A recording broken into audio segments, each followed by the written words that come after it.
मंगलमूर्ति सद्गुरु मिलवे सर्वाधार। मंगलमय मंगल करण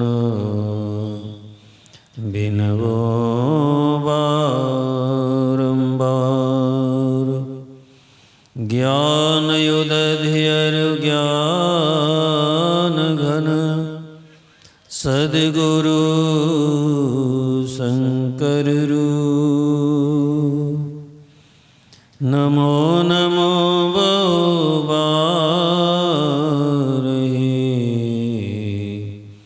सकल सुपूज्यन भू। सर्वेश्वर के स्वरूप सिंहासन पर विराजमान परम आराध्य संत सद्गुरु महर्षि में ही परमहंस जी महाराज के पावन श्री चरणों में कोटि कोटि नमन। उनके पावन हृदय परम पूज पाद संत साही स्वामी जी महाराज के पावन श्री चरणों में कोटि कोटि नमन। अपने निवास में विराजमान संत मत के प्रधान आचार्य परम पूज्यपाद ब्रह्म ऋषि चतुरानंद जी महाराज के पावन श्री चरणों में कोटि कोटि नमन। मंच पर विराजमान पूजनीय संत जन वंदनीय सत्संग प्रेमी माताओं एवं बहनों सभी को बार बार नमन और वंदन। एक छोटी सी बात, जब आप किसी मंदिर और देवालय में जाते हैं तो फूल बतासा और साथ में नारियल और दीपक कई प्रकार की पूजा की सामग्री लेकर के मंदिर में प्रवेश करते हैं और समय समय पर जो भी आप लाए हैं उसको भगवान को अर्पित करते हैं। नारियल भी अर्पित होता है और आप लोगों के पास भी मोबाइल जरूर होगा और गुरु महाराज की जय जयकार करेंगे और हाथ में मोबाइल ऊपर दिखाएंगे। सभी लोग मोबाइल दिखाएंगे और फिर उसके बाद जो होगा श्री सद्गुरु महाराज की जय। कोई मोबाइल नहीं दिखाया, बढ़िया है नहीं दिखाया तो मोबाइल का टेटुआ थोड़ा दबा देंगे तो वह भी शांत रहेगा और आपको भी सुनने का अवसर मिलेगा। भगवान शिव कैलाश पर्वत पर निवास करते हैं और कैलाश पर्वत पर कोई मंदिर नहीं है। मंदिर नहीं है तो कोई मूर्ति भी नहीं होगी और जब मूर्ति नहीं है तो चढ़ाने की सामग्री जल फूल पत्ती कुछ भी नहीं होगा। लेकिन आप देवालय में जाते हैं तो सामग्री ले जाते हैं और वह भगवान को अर्पित करते हैं। लेकिन विचार करना चाहिए, भगवान शिव कैलाश पर बैठे हैं और हिलते नहीं। इसके पीछे क्या कारण है और बैठकर करते क्या है? आसन बिछाकर बैठते हैं।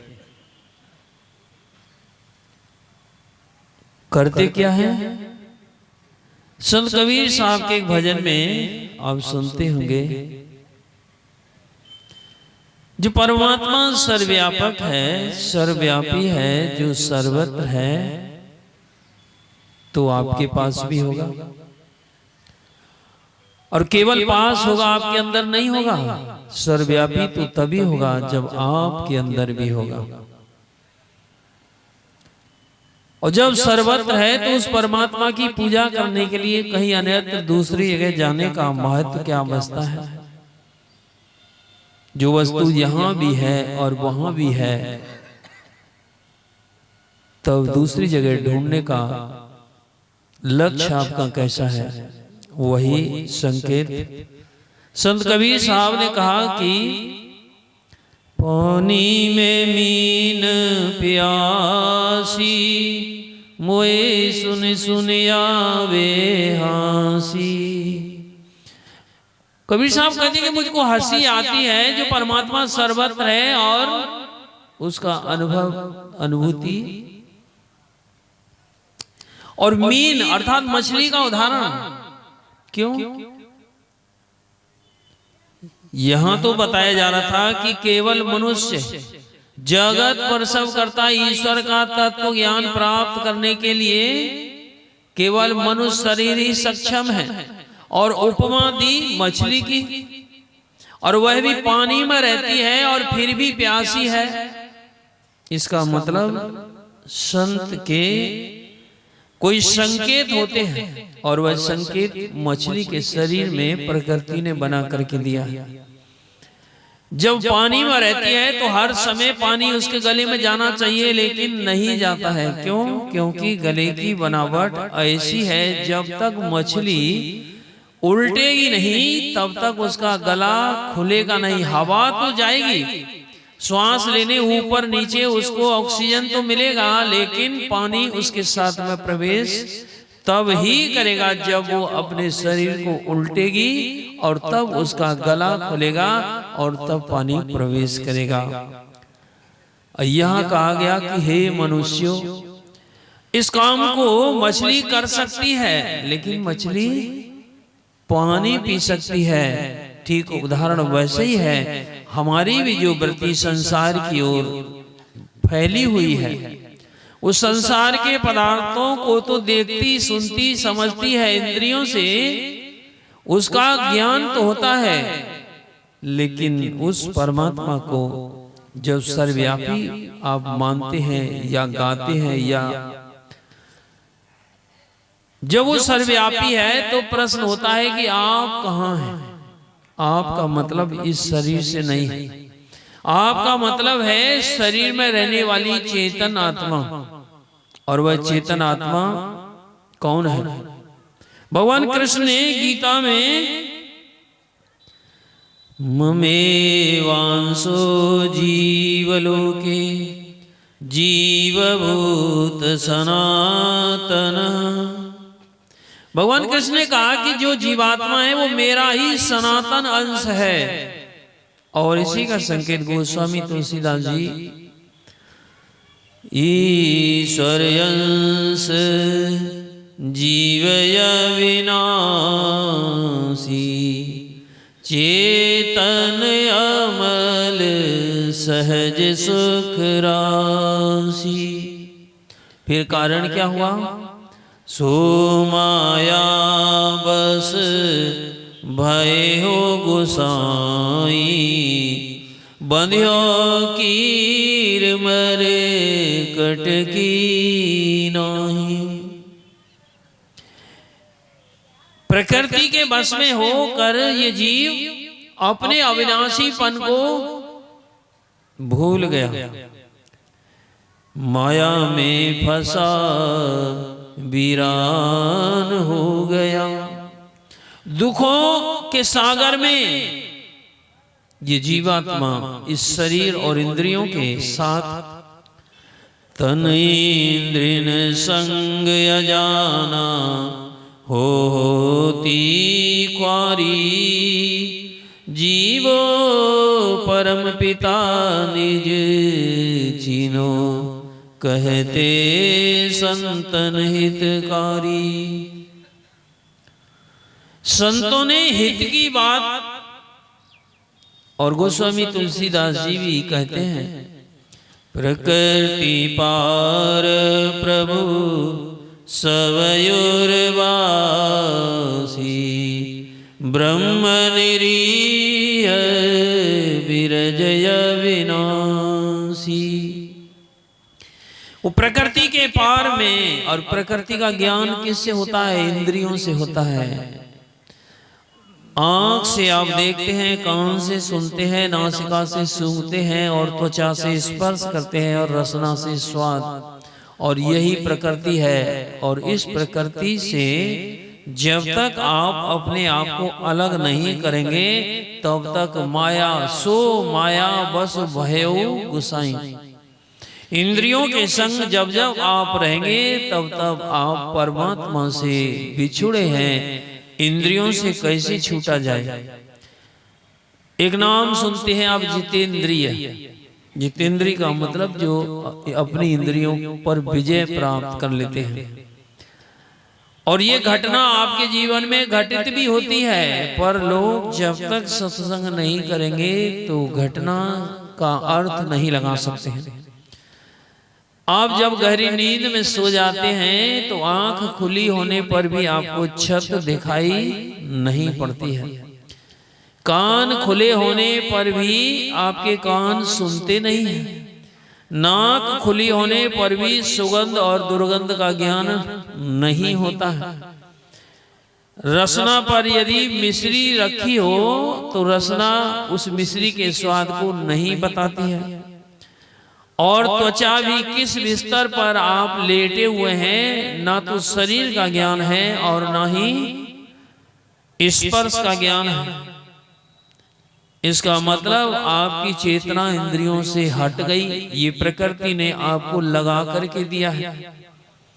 लेकिन यदि इसको आप जितेंद्रिय मानते हैं तो ये जितेंद्रियपन नहीं है। जितेंद्रियपन कुछ और है। जब आप अपनी चेतनाओं को इंद्रियों से समेट लेते हैं, समेटने का नमूना प्रकृति ने लगा करके दिया है।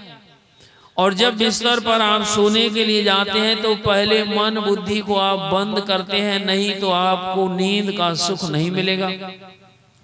और उसी क्षण में कुछ ऐसा एहसास होता है कि हमारी चेतना सिमटकर नीचे की ओर अंदर की ओर जाती है और बड़ा सुहावना, बड़ा अच्छा लगता है। उस समय आपको कोई हिला दे, जगा दे तो आपको ठीक नहीं लगता है, अर्थात आप सुख की ओर जा रहे थे। ये नमूना है।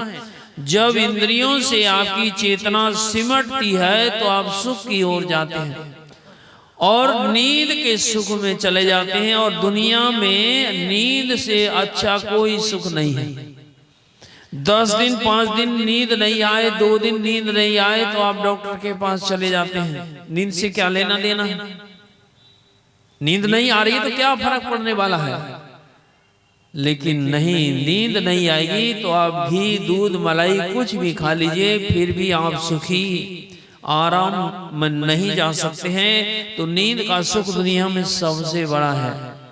लेकिन ये नींद का सुख अज्ञानता की ओर ले जाता है। जब आप जागृत में होते हैं तो 14 इंद्रियों के साथ में व्यवहार होता है। जब स्वप्न की अवस्था में होते हैं तो केवल 4 इंद्रियों के बीच व्यवहार होता है। और जब गहरी नींद में चले जाते हैं तो एक चित्त बचता है। और जगने पर आप कहते हैं बड़ी मीठी नींद आई। इसका मतलब चित्त को नींद के सुख का अनुभव हुआ। महापुरुषों ने अनुमान लगाया कि जब ज्यादा इंद्रियों के साथ में होते हैं तो ज्यादा फजीयत होती है, और कम इंद्रियों के साथ में होते हैं तो फजीयत घटते घटते सुख पर आ जाती है। लेकिन वो सुख अज्ञानता का है। महापुरुषों ने इसकी खोज की और खोज का उन्होंने निवारण योग की युक्ति जो दीक्षा में बताई जाती है। जब दीक्षा के मुताबिक आप साधन करते हैं तो आपकी फैली हुई शरीर में जो चेतना है वो इंद्रियों से सिमटती है। और जब सिमटाव होता है तो कोई चीज ऊपर उठती है। और ऊपर का नमूना यहाँ आंख, दोनों आंख के बीच में मस्तक के नीचे नासिका के ऊपरी भाग में, और इसी को नासागर का अग्र में ध्यान कहने के लिए भगवान कृष्ण ने कहा। जहाँ पर माता लोग बिंदी और चंदन टीका लगाते हैं, यहीं से वह रहस्य प्रकट होता है। उसको आज्ञा चक्र कमल भी कहते हैं। उसको दशम द्वार भी कहते हैं, हरिद्वार भी कहते हैं। कई नाम होने पर भी वह काम एक है। जब तक गुरु से युक्ति लेकर उस साधन को नहीं करेंगे तब तक आप योग सिद्ध नहीं हो सकते, मुक्ति को प्राप्त नहीं कर सकते, परमात्मा को प्राप्त नहीं कर सकते। जब इंद्रियों से चेतना हटेगी, आत्मा के ज्ञान में आएगी, और आत्मा से जो ज्ञान होगा वही परमात्मा का ज्ञान होगा। यही मोक्ष है। श्री सद्गुरु महाराज की जय।